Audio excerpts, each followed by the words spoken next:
Mugamba mukyabagala balungi abeekumira kusenga 5256. Olunaku olwaleero mbaleetedde ensonga eziviirako abakyala okusikina mu buliri. Abantu abamu mulowooza nti omukyala okusikina tekyetaagisa, lwaki abasikina, abamu babeera babifeekinga, tebiriiyo. So, olwaleero ngenda kuddamu ekibuuzo ekigamba ensonga ezireetera abakyala oba lwaki omukyala yandibadde asikina ng'omuzina. Lwaki asikina? Namba emu, asikina kubanga anyumirwa. Omuntu okubeera ng'asikina kaŋŋambe nti ebeera response ku buwoomi bw'aba afuna oba ku ssanyu ly'aba afuna. Waliwo ekintu ky'okola nga tekyetegekedde. Nabagamba nti omusajja bw'aba azina emmana ng'amanyi okukuzina, ng'amanyi okutambula emmana, mu butuufu teyeetaaga nakugamba nti lwaki tewasikinye. Automatically, kiri automatic. Eyo olina kubeera point namba emu. Automatically omukyala aba agenda kusikina nga tamanyi nti na lwaki asikina. Yeesanga bwesanzi ng'avuddemu amaloboozi, akuyita amanya mu ddoboozi ekkakkamu, akukoowoola, asikina mu ngeri naye nga tamanyi, nga kiri automatic. Although ssaabasajja bangi nti bamanyi okuzina emmana. Abamu mugisoggola busoggozi gwe n'omaliriza n'ogenda ne weepanka nti nze nzina. Ate n'abamu mulowooza nti okuzina emmana ennyingi n'ozina eyagundi n'eyagundi kye kikufuula amanyi ozizina. Nedda mukwano, ekyo tekikufuula nti omanyi. Okitegeera? Omusajja amanyi ozina emmana ye musajja aleetera omukazi okusikina nga mu butuufu n'omukazi tamanyi by'asikina. Omukazi asobola n'okusikina awo olulimi lw'atategeera ng'awunze, ng'omuzinye n'omutuuka ku bwongo. Ekyokubiri, abakyala abamu basikina in response to pain. Nga bw'olaba akambe bwe kakusala n'okola olinza okumukoona ewantu n'awulira ng'alumiziddwa oba ne yeekangamu n'asikina. So kyova olaba nze ngamba nnyo abasajja oba nja bakubiriza nnyo mmwe abasajja nti omukyala bw'oba omuzina olina okubeera ng'owuliriza. Ate era olina okubeera ng'otakinga notes. Leka kuzina buzinyi omukazi n'atandika okusikina ng'agamba nfa gwe ng'oyongera kusokoola kuzina owooza nti ofaaki. Mubuuze ofaaki hani oba bebi, buwoomi oba bulumi? Kyova olaba bazirikako. Ne bwe buba buwoomi kasita olaba nti takyasobola kussa, leka kubanga ajja zirika. So olina okubeera ng'ofokasinga n'otegeera omukyala asobola okusikina nga akwalaati. Nga waliwo abantu abamu, by the way, abasajja njagala muyige ekintu kino. Waliwo abakyala abamu nga tasobola kugamba nti oba ow'omukwano yongeza oba kendeeza awo wookoonye wenjagala, ng'olina kusoma nsikina ye. Nga bw'otuuka ewantu w'ayagala ayina engeri gy'awoomereza ensikina. Ya Rabbi, yenna n'abeera awo. Ng'ate bw'otuuka mu ssa ly'atayagala era ayina engeri gy'aleekaana okulaga nti ayongeza eddoboozi, awo oli nedda. So nga ye olina okuyiga language oba kye tuyita like sagala kyogera mu Luzungu, ngenda kyogera nti language y'okwezina oba ey'omu buliri.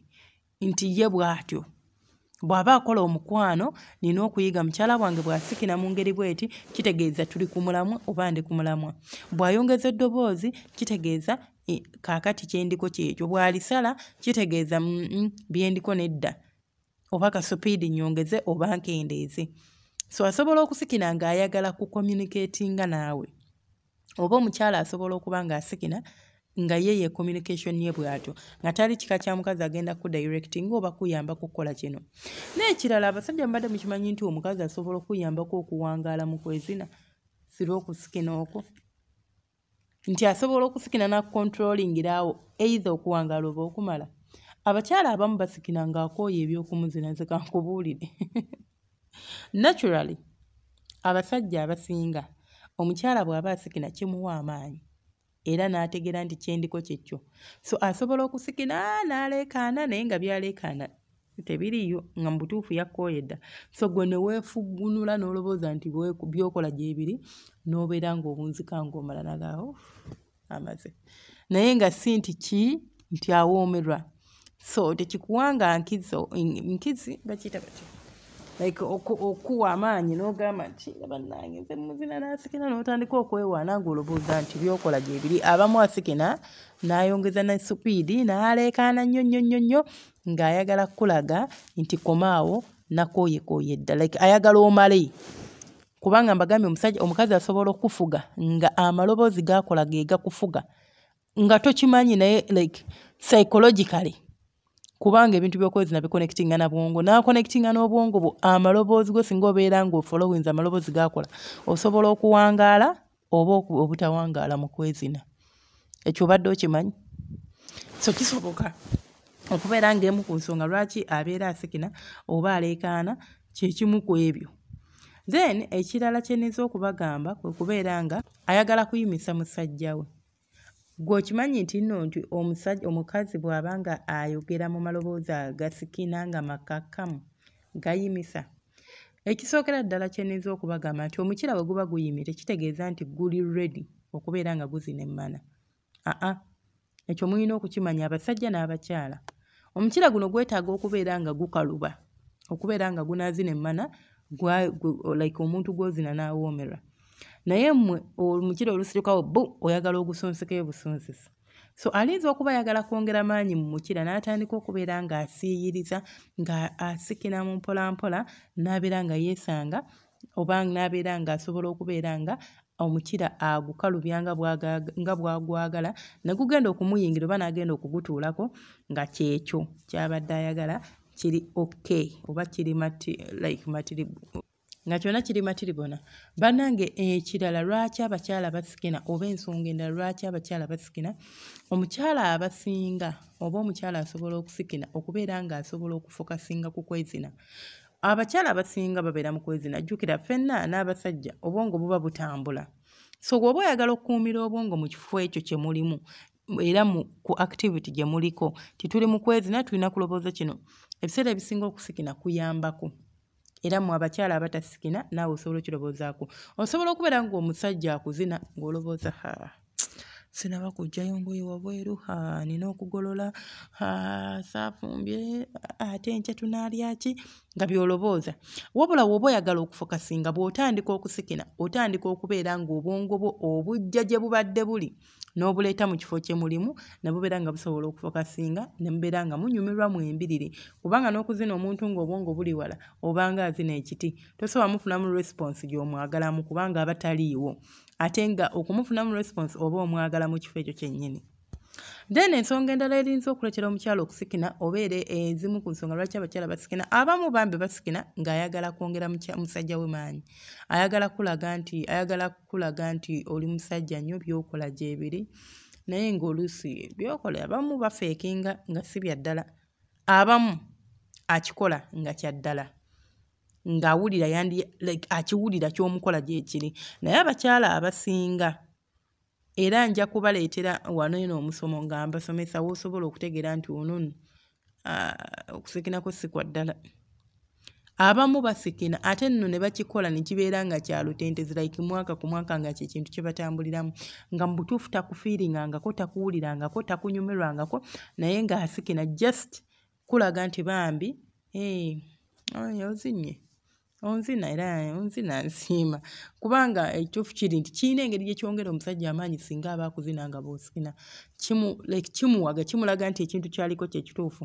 Naye nze nja kugamba kino abakyala nti omusajja bw'aba nga akuzina nga byakuzina tobitegeera nze ngamba tomuwabya.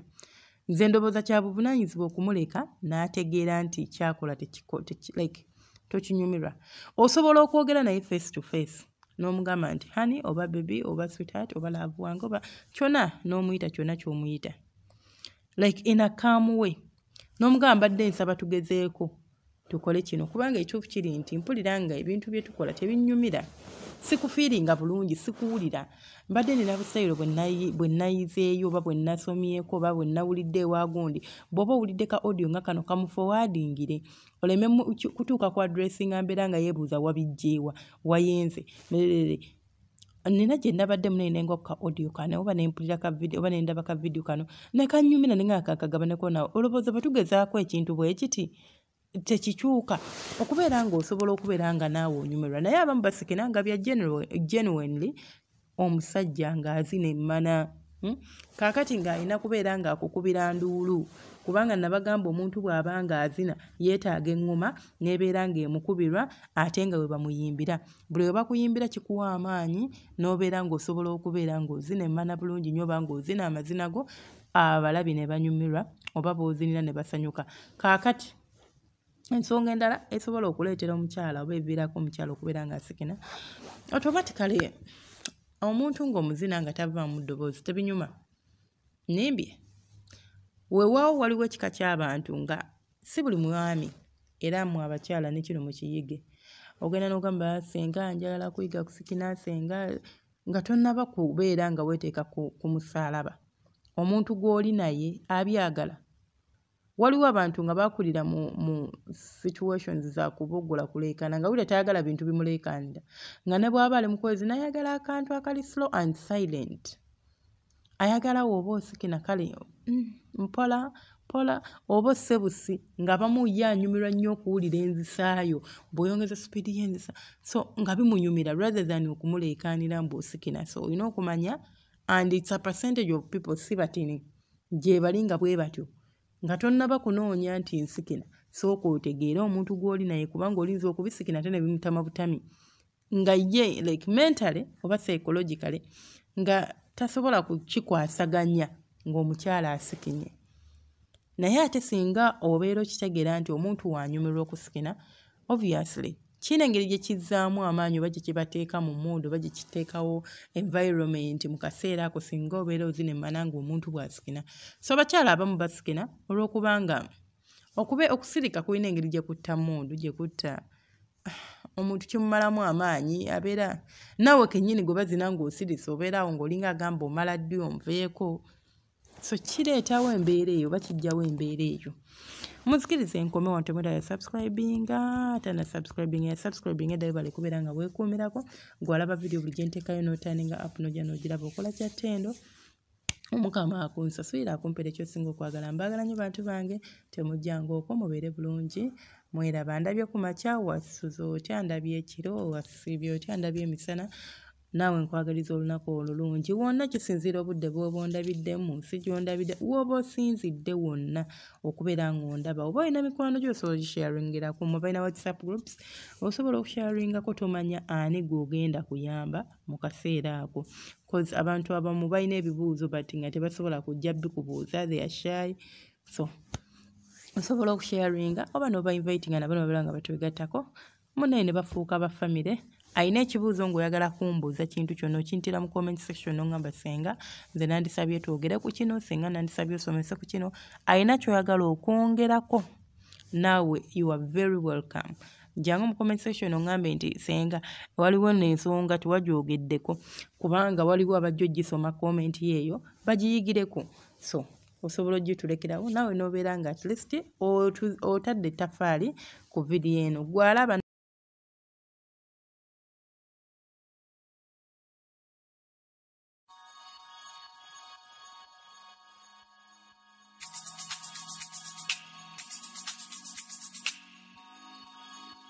Yeah, yeah.